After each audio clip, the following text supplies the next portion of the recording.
sure, and I promised their family that I'm going to go through with Andrew's Law.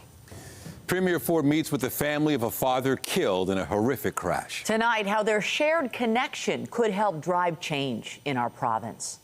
Good evening. We begin tonight with a promise from the Premier to pass new dangerous driving legislation. It would be called Andrew's Law and serve as a lasting legacy for a man killed in a crash last month. CTV John Woodward joins us live with the details. John. Nathan, the people affected by two different crashes came together at the legislature today. One, a grieving family, the other, Ontario's premier. And out of all of that, we could see major change to the laws that govern Ontario's roads.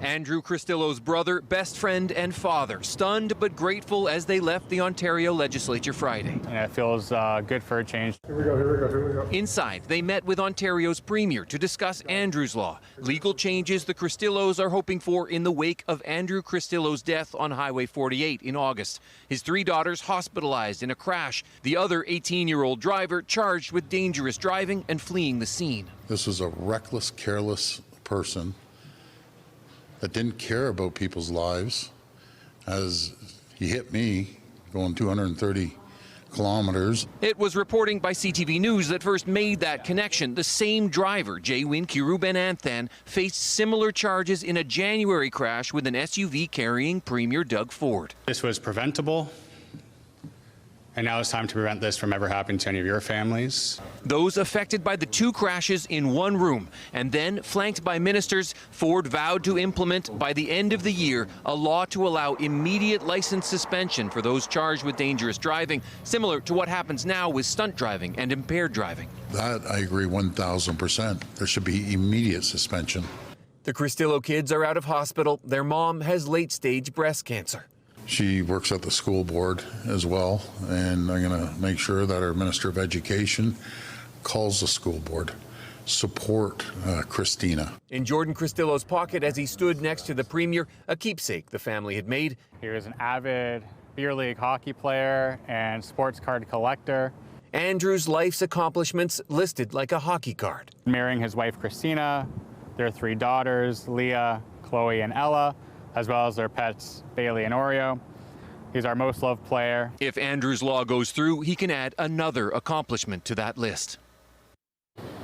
Exactly how big a change this will make is hard to say, but it could mean thousands more licenses suspended every year. Ontario court statistics say there are about 7,000 criminal traffic charges they deal with each year that go beyond impaired driving. So the Cristillo family hopes that change will lead to fewer deaths on the roads. Reporting live from Queen's Park, I'm John Woodward. Back to you. Thank you, John. A man was rushed to hospital after a shooting in North York this morning. It happened around 8:20 in a parking garage in the Donway West and Don Mills Road area. Police say a man in his 40s was located with gunshot wounds and taken to hospital with non-life-threatening injuries. Officers are searching for a suspect they say fled the area. And police have laid charges against a teenage boy wounded in a shootout. It happened just before noon Wednesday on Keele, south of Eglinton. Investigators say two groups were shooting at each other outside York Memorial Institute. A 31-year-old woman who was driving by was hit by gunfire, as was the 17-year-old who's now under arrest. Both have serious injuries but are expected to survive. The teenager is accused of attempted murder and failing to comply with probation. Also tonight, Toronto's next mayoral race. It's still over a year away, but a new poll is offering insight into just how Olivia Chow would fare at this stage against some familiar faces. We turn to the Ontario government marking a major milestone to bring a subway to Scarborough. But it comes in the shadow of more disappointing news for another transit project and yet another delay for the Eglinton LRT. CTV's Allison Hurst joins us live with those details. Allison. Michelle, that construction site behind me is the site of the first of 3 stations that are going to make up the Scarborough subway extension, and they just broke ground. Work is now underway to build the Scarborough Centre Station. The Scarborough subway extension is one of our priority transit projects. Costing an estimated $10.2 billion, nearly double the initial estimate, the project will extend the TTC's Line 2 by 3 stops from Kennedy Station to Shepherd Avenue and McCowan Road. Breaking ground on these new stations get us moving in the right direction This station will move tens of thousands of people each day. During today's announcement of shovels in the ground on this project, Metrolink CEO Michael Lindsay was asked about the Eglinton LRT. The target that we had for passenger service in September, unfortunately, is not going to be achieved. Another delay for a line that is already 5 years behind schedule. It is a vehicle reliability and performance issue. I do think that some of that probably has to do with the fact that the vehicles haven't been exercised yet at full kilometers until this point. Testing is ongoing. On Monday, for the first time, Lindsay says the system ran more than 10,000 kilometers of passenger service tests with 20 to 22 trains on the tracks. We are doing the things right now in connection to the system that you do immediately before they come online. Commuters, though, are skeptical. I have no faith in it. We've been waiting for that for how long now, and nobody really cares anymore.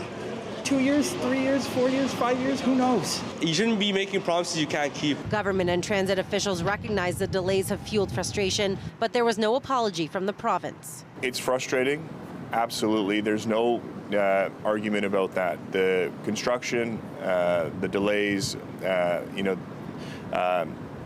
but look, we're committed to building a system that is going to be safe and reliable. Lindsay says since it's not September, they're targeting October.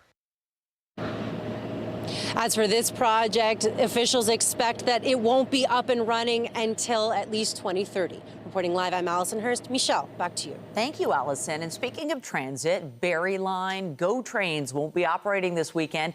Metrolink says crews will be expanding the rail corridor and working on station upgrades. Replacement buses will run from Barrie Transit Terminal and Highway 407 station, where transfer is available to the TTC. Still ahead, TIFF Day 2. From one red carpet to the next, we catch up with the stars in town today to fuel their films as the festival shifts into high gear. And let's take a live look on this Friday. Ooh, Nathan Phillips Square is bustling. We're heading into another September weekend. Lots planned, I'm sure. And the conditions this hour, they sure look good. No rain like we had yesterday. There is one little thing, though, the wind, enough to warrant a special weather statement. Lindsay Morrison is here with the specifics. Lindsay. Yeah, Michelle, I'm trusting that those tents are secured nicely and well because, yeah, it's been a very windy day today. We remain under a special weather statement here in the GTA. That special weather statement has ended across the southwest, and communities like Midland, Penetanguishene, and portions of Muskoka remain under a wind warning where 90-kilometer-per-hour gusts are possible before day's end. Right now, we have sustained winds in Toronto at about 40 kilometers per hour and gusts close to 60K. You can really see the difference here, who's getting some active weather versus not. Temperatures in the teens versus 20s. Here in Toronto, we're on the warm side, but you can see a couple of spotty showers around the GTA today. For the most part, those have now moved out. Your red carpet forecast for tonight looks like this. It's decent, and so too is the weekend forecast. We'll talk all about it coming up. For now, Michelle, over to you. Thank you, Lindsay. Well, on that note, let's turn to our TIFF coverage. It is night 2, and the film festival is in full swing. Multiple red carpets were busy today, but people are still talking about a local connection to what one star was wearing at a premiere last night. CTV Sean Leathong joins us live from Festival Street, where things are buzzing with the details. Sean. Well, Nathan and Michelle, actor Ryan Reynolds was wearing a suit last evening that had some alterations from a Muskoka clothing designer, and it all happened with a chance encounter. But much earlier today, I was on the red carpet for Sydney Sweeney in a film that's generating a little bit of Oscar buzz. Hollywood's it girl Sydney Sweeney walked onto the red carpet at TIFF for the world premiere of her film Christy, standing alongside real-life boxer Christy Martin, who Sweeney plays in the film. A role Sweeney reportedly gained 30 pounds for, and she had to do some real fighting. I heard you actually got hit. What was it like? Oh yeah, I loved it. The story follows Martin, who's from West Virginia, rising all the way to the top of the boxing world while confronting her own identity. Like, as an actor, but also just as a woman and a human being, like being able to share your story with people is so inspiring, and I'm incredibly honored, and I'm really, really happy that everybody's going to get to see her story. And having the real-life Christy Martin coaching her along the way made it fun. It was so fun because we were fighting, and she'd be there, and she'd be like yelling, like, yeah. And while there's early Oscar buzz for Sweeney in this role, co-star Ben Foster gave a strong endorsement today. Sydney is a smokehouse. She is the real deal. She puts in the work. I think you all will be mind blown by what she does. In another mind-blowing experience, last night Canadian actor Ryan Reynolds appeared on the red carpet for the John Candy documentary I Like Me, donning a suit that was made his own through a chance encounter. A woman named Judy did this. She lives in Port Carling. Port Carling designer Judy Carter helped add Canadian flair to his Bruno Cucinelli's suit after wife Blake Lively walked into Carter's Muskoka store in mid-August. And she came in and said, "My husband is going to love these shirts." She was right. Soon Reynolds returned with Lively. He comes into the store and he's wearing my shirt. And I was sort of like standing there going, "Hi," trying to be cool, trying to be fine and not make him feel uncomfortable. At her store called Low Muskoka, Carter's brand Jude takes vintage clothing and alters them to make each piece unique, something Reynolds wanted for this red carpet. So he asked, "Could you please, would you have the bandwidth to work on it?" And I was like, "Yep." The final result, featuring details about John Candy, became the subject of conversation last night. Little plane, a train, an automobile there. I don't know. Got some picture of him. On the back, I got his coordinates from Newmarket, Ontario. So one of the best parts of being on Festival Street on Friday night are the cool pop-ups you see. Now, where I'm at right now is a free sushi giveaway from Sushi Masaki Saito's chef, who's the only 2 Michelin star restaurant in Canada. And you know what? They actually made some for us. Anybody can have some if they want some, coming in free until about 7:30. And right now, we get to try it. Reporting live, I'm Sean Leathong. I'll send it back to you inside. Nice move. Looks good. Thank you, Sean. And over to CTV's Andrea Case, who's at Roy Thompson Hall, where a red carpet is just wrapped. Andrea.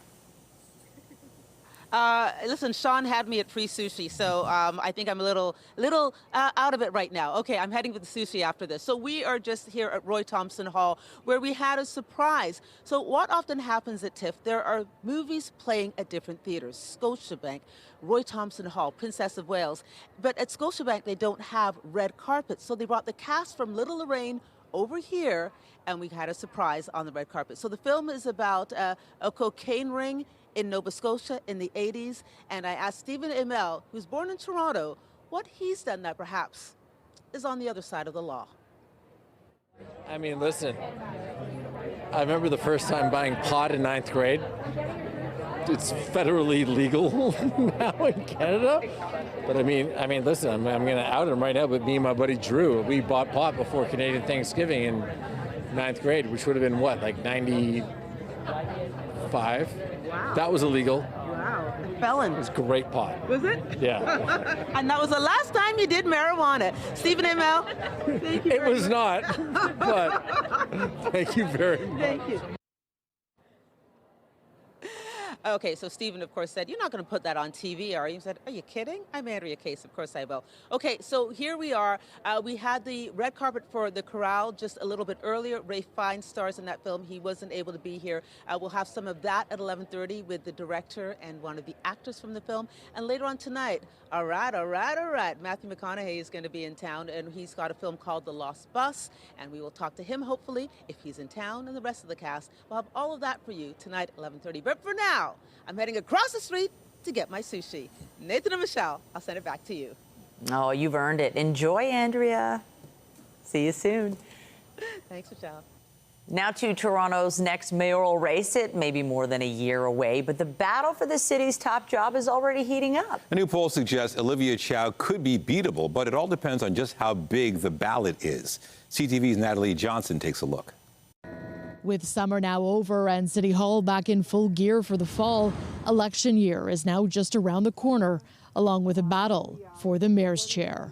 When I first came into being a mayor, I inherited a financial mess. A new Forum Research poll reveals Olivia Chow could hang on to the top job, winning with 36% support against 3 main competitors. Even with John Tory in the race, Olivia Chow is going to win this if it's a long ballot. Shorter ballots, though, tell a different story. The Forum poll predicts that John Tory would beat Chow if it is a 2-horse race. I really don't pay very much attention to this because I'm not a candidate at the moment. I'm thinking about it because I do run into lots of people on the street who encourage me to come back into politics. Councillor Brad Bradford also nets what Forum calls a narrow edge in a head-to-head race against Chow. Big surprise here. He actually beats her by 2 points. Now, statistically, that's a tie. It's within the margin of error, but that's pretty impressive. It's never been more expensive to live in this city. It's never felt less safe, and it's never been harder to get around.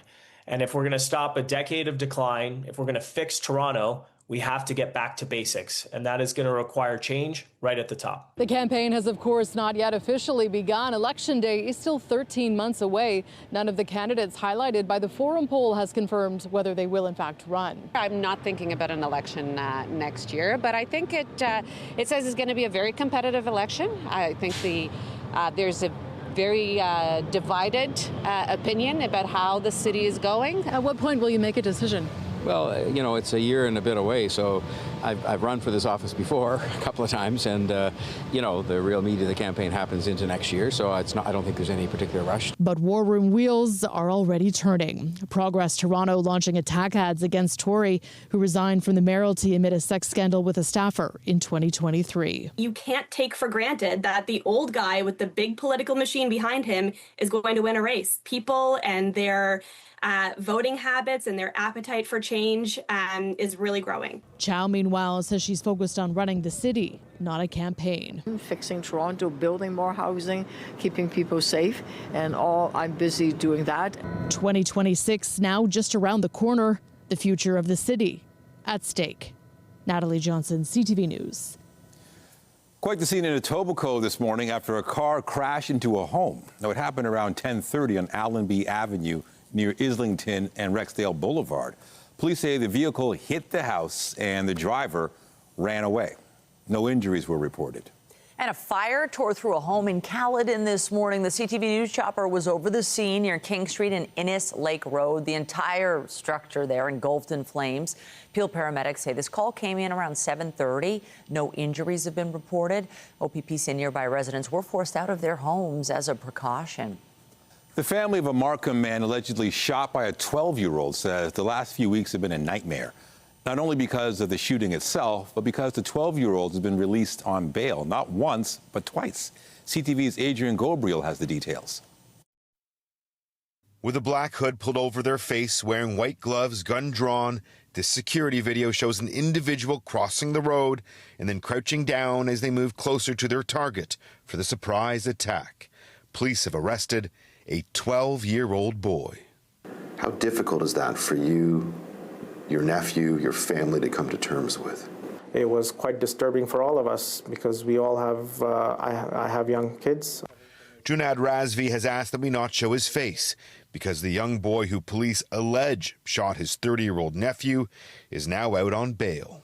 As you can imagine, that is something to be quite fearful about, something to be highly concerned about. CTV News has learned that the alleged child shooter, now charged with attempted murder and discharging a firearm with intent, was already out on bail at the time of this shooting. That's exactly what makes it so disturbing and shocking. That's why we are, once again, appealing for reform to the bail system. This is not about politics. It's about safety. The system's broken. Following this and other shocking acts of violence, Prime Minister Mark Carney announcing today that bail reform legislation will be tabled in the coming weeks. Can it come soon enough for you and your family? This is something that can't wait months. This needs to be done ASAP. Following this shooting, the victim managed to reverse out of the driveway and flee the scene as the gunman and getaway vehicle gave chase. Adrian Gabriel, CTV News. A search for answers is underway at a Manitoba First Nation after a mass stabbing RCMP are calling a senseless act of violence. An 18-year-old woman is dead, allegedly killed by her brother. And my prayers goes to the people that are in the hospital right now, recovering. Now, and I'll ask the community to continue to pray for them. Police say 8 people were found severely injured yesterday in 2 homes on Hollow Water First Nation, northeast of Winnipeg. The suspect has been identified as 26-year-old Tyrone Simar. He died after the stolen vehicle he was driving collided with a police cruiser. And staying in Western Canada, wildfire season is far from over across several provinces, including British Columbia. In the Fraser Valley, the Coquihalla Highway has been forced to close because of the out-of-control Mine Creek wildfire. Over 80 homes along the closed highway have been put on alert, with one ordered to evacuate. Officials have also expanded evacuation alerts to cover a larger area where residents must be prepared to leave on short notice. As U.S. tariffs take their toll on parts of Canada's economy, the federal government is launching several support measures. The Prime Minister outlined his plans this morning in Mississauga. CTV's Abigail Beeman takes us through what we know so far. We will build big, build bold, build Canadian. Touring a plant in the Greater Toronto area, the Prime Minister laid out Ottawa's plans to help Canadian industries in the face of a trade war, including help for those impacted by tariffs with a new $5 billion fund and specific help for the canola sector, hard hit by Chinese tariffs last month. What will be important here is to see how the federal government and provincial governments work with the business community to really identify what those needs are, support them, and work closely with labor organizations and the workers themselves. And the Prime Minister is pausing the 2026 electric vehicle target while reviewing the overall mandate. He's finally admitted that the Conservatives were right, just like we were right on the carbon tax. But he's doing a clumsy retreat, saying that he's going to delay this mandate. Mark Carney also promising more federal action for the Buy Canadian movement. The government's introducing a new comprehensive Buy Canadian policy that will move from best efforts to buy Canadian to a clear obligation to do so. No word on what that means for the deal to buy American F-35 fighter jets, still under review by the government, while a new climate competitiveness strategy was announced as coming soon. I'm glad to hear that we are finally hearing a little bit about climate change from the new Prime Minister, who has been, eerily silent on this issue. In addition to a new climate strategy, the Prime Minister also promised a new defense strategy to support defense spending he described as, quote, enormous, and all this against the backdrop of a looming fall budget to explain how all the investment and austerity will be balanced. Abigail Beeman, CTV News, Ottawa. Economists say the impact of U.S. tariffs was obvious in last month's jobs data. Stats Canada says the country shed 66,000 jobs in July, while the unemployment rate rose to 7.1%. That's a jobless rate not seen since May of 2016, excluding the worst years of the pandemic. Experts had forecast a slight jobs gain. The results are adding steam to expectations the Bank of Canada might cut interest rates. The central bank's next decision is due September 17th. It wasn't much better news for the U.S. economy last month either, amid uncertainty around President Donald Trump's economic policies. American employers added about 22,000 jobs, well below the 80,000 figure economists had predicted. Unemployment ticked up to 4.3%, the highest it's been since 2021. A White House official called the jobs numbers disappointing. The House of Commons Speaker welcomed his counterparts from G7 countries and Ukraine to the Ottawa area today for 2 days of meetings. By bringing you here to this beautiful and peaceful setting, we have set the stage for candid discussions on how we, as speakers and presidents of our respective assemblies, can help position the G7 to tackle some of the significant challenges facing democracy today. Together, in the face of an increasingly unpredictable global order, we must work harder and recommit to democratic ideals and principles, including to free and fair elections, political checks and balances, respect for human rights, and a steadfast commitment to the rule of law. Among those in attendance is U.S. House Speaker Mike Johnson.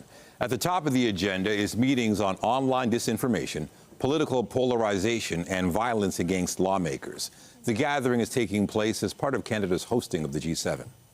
CTV News has learned the names of 2 Quebec residents confirmed among the 16 people killed in the Lisbon derailment. A GoFundMe page has been set up to raise money in memory of André Bergeron and Blandine Doe by their daughter, Violette Doe Bergeron. Loved ones say the couple were both accomplished archaeologists, and they were in Lisbon to celebrate Bergeron's 70th birthday. So they were both, if you want, stars in their specialized field, and they were in love. They were a great couple. They come here for a vacation and they die. It's such a tragedy. Police in Lisbon say the dead also include citizens of several European countries, South Korea, and the U.S. The wreckage has been removed as a multi-agency investigation continues. A report into the cause of the derailment is expected within 45 days. As the Trump administration's immigration crackdown continues, U.S. Homeland Security and immigration agents detained 475 people in a raid at a Hyundai plant in Georgia. This operation underscores our commitment to protecting jobs for Georgians and Americans. Agents say the sting operation was the result of a months-long investigation after receiving leads from community members and former workers. Authorities say the majority of those detained Thursday were South Korean nationals working illegally, although no charges have been laid. South Korea's foreign ministry expressed concern and regret over the raid. A spokesperson from the plant says it is cooperating. Russian President Vladimir Putin warned today any foreign troops deployed to Ukraine before a peace agreement is reached would be considered legitimate targets by Moscow.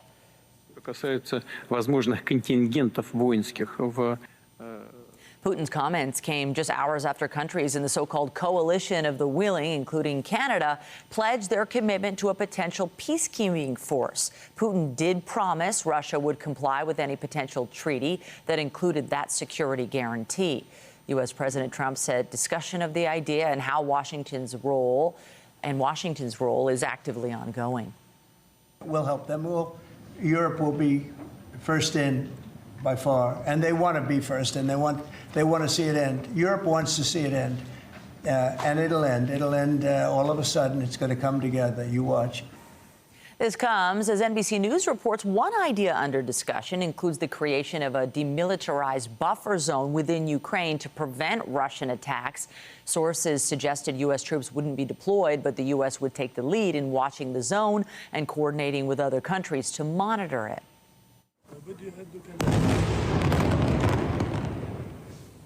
In Gaza, the Hamas-controlled health ministry says at least 30 Palestinians have been killed over the last day as Israel presses forward with its offensive in Gaza City.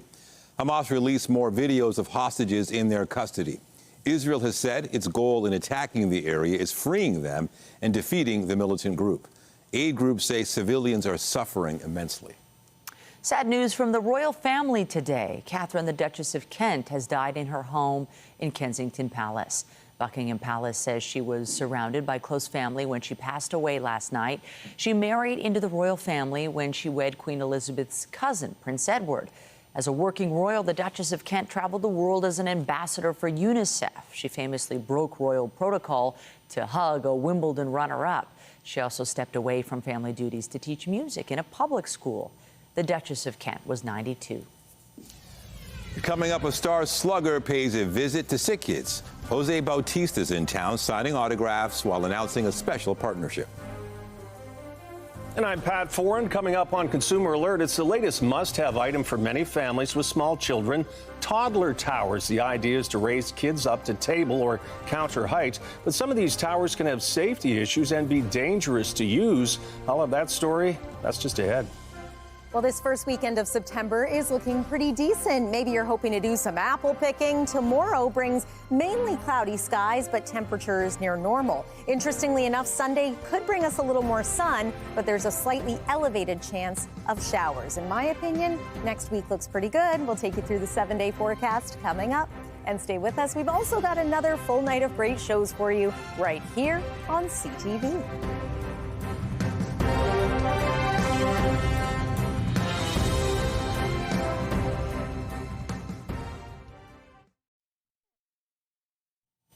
Over the years, new products come to market to help families with small children, and now toddler towers seem to be the must-have in many homes. The idea is to give kids a boost so they can play, learn, and cook right alongside their parents, but they also come with some safety concerns. Here's Pat Foran and Consumer Alert. Pat. Thanks, Michelle and Nathan. Toddler towers are also known as kitchen helpers or learning towers. They raise a child to the same height as a table or countertop, but there are growing concerns. Some models may pose a safety hazard, and children should not be left alone in them. Did you guys eat all that avocado? Joey Gollum's daughters love making dinner with their mom thanks to a little boost from a toddler tower. Having access to cooking with me at my level, and again, learning some of those chopping skills, tasting food with me, seeing what I'm doing, mixing things, that was such a special thing for us to share and be able to cook in the kitchen. With guardrails and other safety features designed to prevent falls, toddler towers are marketed as a safer alternative to a chair or step stool. But reports of kids falling out or tipping over in the towers surfaced, both to the Consumer Product Safety Commission and in online reviews. There's a really wide range of quality in toddler towers on the market, and safety standards have not been established yet for how they're made or tested. Consumer Reports conducted its own independent tests of 16 popular models, and the results were troubling. 13 of the 16 towers we looked at failed our stability test. This stability test simulates what happens when a child leans to one side of a tower or climbs up one side. Researchers reached out to the manufacturers. The 6 who responded said their products passed internal safety tests. The test results may sound alarming, but it's important to follow basic safety precautions when using a toddler tower. If you're shopping for one, look for a strong, wide base and a heavy frame with a low center of gravity and movable parts you can't adjust without tools. Avoid large cutouts or wide rails. Kids can get stuck in them. And make sure the top guardrail is above your child's belly button while they're standing on the tower. Don't let these give you a false sense of security that you can walk away. Only use the towers on level floors and check the screws and fasteners regularly to make sure they're tight. And keep in mind, if children can reach the kitchen counter, there are other issues to worry about, such as knives, glassware, or even a hot stove. If you use a tower, make sure the area around it is safe and it's free of any hazards. On your side, I'm Pat Foran. If you have a consumer story idea, email us at alert@ctv.ca. All right, let's talk about the forecast. It just seems like overall the weather is coming around. We're getting some warmer summer feel type days. It's always nice when it comes around just in time for the weekend, and there's a lot to like. And we did have a lot of rain to start yesterday. Yes. We had the wind today, so it'd be nice to have, just calm. Oh, yes, it will eventually become calmer. It's still pretty windy at this hour, but a big difference compared to your typical fall windy weather day is the fact that, the direction of these winds, the gusts were coming out of the southwest, so that helped drive up our temperature today with a nice southerly flow. Into the weekend, it'll be a little bit cooler, but as mentioned, it's also going to be calmer. So here's what it looked like a little earlier today. The winds, in the end, they weren't all that damaging, and I should let you know that the wind warning we showed you off the top of the show has now come to an end. So, too, has the special weather statement for us here in the city of Toronto. So gradually, these winds are going to ease as we progress through the evening hours. Special weather statement still in place for a couple of locations, which I will show you in just a moment. But let's begin with the satellite and radar. Depending on which corner of the GTA you're joining us from, you may have had a little sprinkle of rain late this afternoon. Looks like that is now clearing out, but it is still quite unsettled east of Georgian Bay through the Kawarthas and now entering into the Ottawa Valley. Look at this low pressure system. You can really see the spiral of it in northern Ontario. It's quite beautiful, but it's also what has been bringing us the gusty winds today and will continue to bring some communities lake effect showers through this weekend. This is mainly for parts of cottage country around Lake Huron as well as Georgian Bay. Here's tomorrow morning, a cloudy start for us in Toronto, but some sun through the afternoon. Chance of showers again, mainly north of here. It is going to be quite unsettled Saturday night around Lake Huron and Georgian Bay once again. More in the way of sun for us on Sunday, but also perhaps a better chance of some spotty showers. They won't last all that long. They won't bring us a whole lot of rain, just enough to maybe be a little bit of a nuisance. And then Monday, it's going to be a chilly start to the week next week, but it's going to be beautifully sunny for several days. There's what's left of the special weather statement. It includes areas like Orillia, Peterborough, over toward Bancroft, and this is where some pretty gusty winds are still expected through at least the early part of this evening. Overall, winds do calm down as we make our way through the weekend. So there's that at least. But with that, we're going to start to see a little bit of a temperature change. We're at 22 degrees right now. 11 is our forecast low for overnight tonight. Teen temperatures or low 20s across the board for daytime highs tomorrow. Let's take you through the 7-day forecast. And what I really want to show you is next week, beautiful sunshine. Look at this. We go from a high of about 21 degrees on Monday to around 24 on Tuesday. So suddenly back above seasonal, at least for a day or two. I do see some teen temperatures as we make our way into Thursday and Friday of next week, but overall quite pleasant and quite dry. So go ahead and make your early fall plans. Maybe that involves going to a farm or an apple orchard. Overall, the first weekend of September is pretty decent too. That's the weather for now. Michelle, over to you. Thanks, Lindsay. Also tonight, may the force be with him. An iconic piece of movie history sold. What Darth Vader's red lightsaber fetched at auction.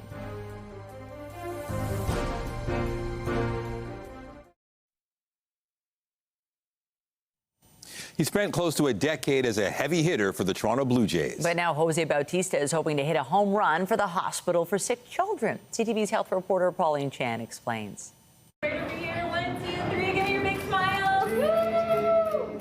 Former Jays star Jose Bautista posed with a group of sick kids patient ambassadors at today's announcement. Today, I have the pleasure of announcing the Bautista Impact Fund in partnership with Sick Kids. The Canadian Hall of Famer signed autographs. Really fun because now I got a Jays player that signed it and a Hall of Famer. And he spoke of his attachment to the renowned Children's Hospital. Just spending some time in the different floors and time with the families that are, dealing with whatever life has thrown their way has been great to see firsthand and has made me want to partner with Sick Kids. We are going to have a lot of efforts, especially in the fundraising side with special events and some other cool, unique experiences. The famous bat flipper calls Tampa home now, but visits Toronto once a month for his Jays connections, and now also for the Bautista Impact Fund, which promises to provide unrestricted support for Sick Kids' precision child health approach. We need to move away from this one-size-fits-all approach in medicine and finally begin to value the uniqueness and the individuality of each patient and their family. 9-year-old Chloe Clark went through heart surgery at Sick Kids a couple of years ago. Thank you, Sick Kids, for helping my life. Patient ambassador Austin Byers and his brother Jack dressed specially for the occasion. This one I got from my junior Jays training. Bautista hasn't released a dollar figure associated with the Impact Fund yet, but he says he has a long-term commitment with Sick Kids. What I can tell you right now is we're going to make at least a decade-long commitment to try to raise as much money as we can for the hospital. Thank you, Jose Bautista. Pauline Chan, CTV News. I like that in unison. Justin Bieber is out with his second surprise album in the span of 2 months. I don't really need a reason to star you, just saw you. The Canadian pop star started hinting at the release of his album, Swag 2, just a few hours before it dropped, although the midnight release was delayed slightly. This marks Bieber's 8th studio album release. It's a follow-up to his July album, just titled Swag. The Jonas Brothers made no secret of the fact they were filming in Toronto earlier this year, and now we're getting a sneak peek at the movie they were making. Are you boys sure you're okay with getting to the plane tomorrow without me? I can stay another night just to make sure you get home okay. It's one night, Brad. We'll be fine. The brothers were in town working on a very Jonas Christmas movie. While it was filmed here, it tells the story of the band trying to make their way home to New York from London to spend the holiday with their families. It debuts November 14th. An iconic piece of cinema history held by Darth Vader in the Star Wars franchise has just sold for millions at auction. You are unwise to lower your defenses.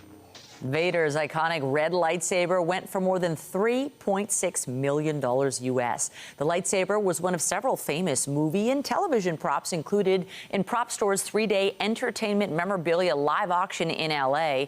Other items included the whip used by Harrison Ford in Indiana Jones and Michael Keaton's Batman suit. After the break, rallying for a big match. Canada's own Felix Auger-Aliassime set to take the world ranked #1, plus how the other semifinal match went today.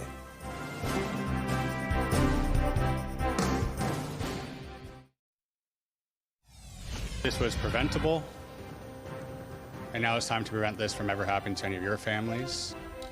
Updating our top stories, Premier Doug Ford is pledging to pass new dangerous driving legislation. He shared the plan as he met with family members of a father killed in a crash on Highway 48 in August. That same driver had also been charged in a January crash with an SUV the Premier was riding in. The proposals would see immediate license suspensions implemented for those charged with dangerous driving. 2 years, 3 years, 4 years, 5 years, who knows? You shouldn't be making promises you can't keep. Transit officials confirmed today the Eglinton Crosstown will not be opening this month, the latest in a series of delays, as Metrolink says testing of the line is ongoing. Confirmation of the delay was shared as crews officially broke ground on Scarborough Center Station. It'll be the end of a 3-line extension of the TTC's Line 2 subway. It was so fun because we were fighting and she'd be there and she'd be like yelling like, "Get what this took." And the stars are out en masse tonight for night 2 of TIFF. Red carpets have been taking place along Festival Street all day. This comes amid buzz about Ryan Reynolds' outfit last night. Port Carling designer Judy Carter helped him add some Canadian flair to his outfit for the red carpet of the John Candy doc he co-produced. Remember to keep up to date day and night at ctvnewstoronto.ca and by downloading the CTV News app. And if you have a news tip, photos, or video of breaking news, let us know. On the markets, the Canadian dollar is down to 72.19. Western Canadian Select also lower at 51.41. And the TSX hit yet another record close, gaining 134 points, ending the day at more than 29,000. The Business Report is brought to you by Canadian Western Bank, the bank built for business. Canada's Gabriela Dabrowski and her partner Erin Routliffe have won the women's doubles final at the U.S. Open in New York. It's out! And they've done it! What a wonderful moment! The pair defeated top-seeded American Taylor Townsend and Czechia's Katarina Siniakova 6-4, 6-4. Dabrowski is an Ottawa native and Routliffe is a Montreal resident who represents New Zealand. The third-seeded duo won the Grand Slam event back in 2023. And starting at 7, Montreal's Felix Auger-Aliassime will be on center court for his semifinals bout with world number 1 Yannick Sinner of Italy.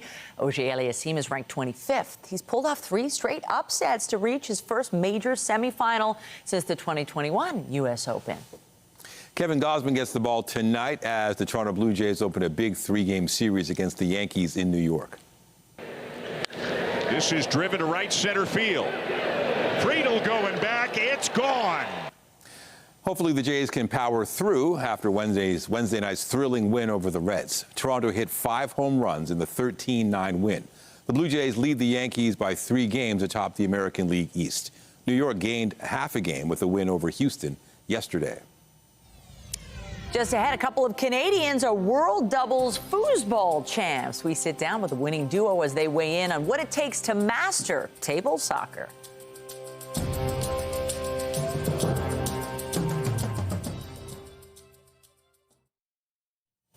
Finally tonight, out of basements and bars and onto the world stage. You're about to meet a pair of foosball enthusiasts who take the game very seriously. As CTV's Jessica Smith reports, they dominated the field at a recent global competition. Mario Originalo, Kane Gabriel, who are your 2025 Open Doubles World Champions. The World Foosball Championship just wrapped up in New Orleans, and 2 Canadians came out on top in doubles play. I wanted it for so long. I wanted to be, the world's best for so long, and to finally do it, and have the support of Canada and my friends, it's really sweet. Mario Originello and Kane Gabriel took home the title of World Doubles Champions, the first Canadians to achieve the accolade. So my partner, Kane Gabriel, from the beginning of the weekend, even prior to, he's like, this is our year. This is our year, Mario. This is our year. He's like, I wrote it in my journal. Like our world champions, they are mentally really strong.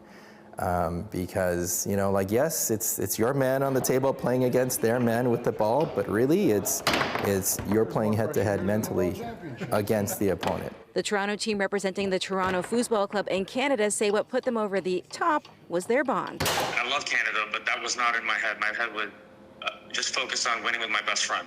Level of play in the sport varies from beginner to masters like Mario and Kane, but what does it take to be a top-tier table soccer player? Look at others, how are other people playing, and try to understand what we're trying to make out of it. It's a game that is mixing like technical skills and also kind of like strategies and mind games with your opponent. Open to anyone at any level and every age, Foosball is for all. You know, this hobby is the best thing that I could have ever have happened to me, and I want to see that for other people as well. Up next in the foosball community are competitions in Michigan and Ottawa coming up in October, and another competition right here at the Toronto Foosball Club coming up in December. Jessica Smith, CTV News. You notice he called it a hobby. What does that mean? I don't know. They're the champions. Maybe he's got to go pro. Is it a legit sport? What do you think? I think so. It looks like fun. I'll never look at foosball the same way. That's cool. Nice. See, that's amazing. All right, weather-wise, bring us up to speed. We're heading into the weekend. We are. Happy Friday, and through the overnight hours tonight, we're looking at clear skies, calmer winds than what we've experienced the majority of today. 11 is our forecast overnight low. That's on the cool side of seasonal. Here's a look at what you can expect for opening weekend at TIFF. Maybe you're going to check out a movie or simply line the red carpet, hoping to see some stars. I think it's a pretty decent first weekend of September overall. And look at next week. Loads of sunshine. Daytime highs for the most part in the 20s, becoming a little cooler, a little more fall-like by the end of next week. Have a great weekend, everyone. Michelle and Nathan, back to you. Thanks, Lindsay. That's it for us, but be sure to join Heather Butts tonight at 11 for CTV National News, followed by Zoraida Allman with your next local newscast at 11:30. In the meantime, our coverage continues anytime on CP24 and at ctvnewstoronto.ca. For Lindsay Morrison and all of us here at CTV News, thanks for watching and have a great night.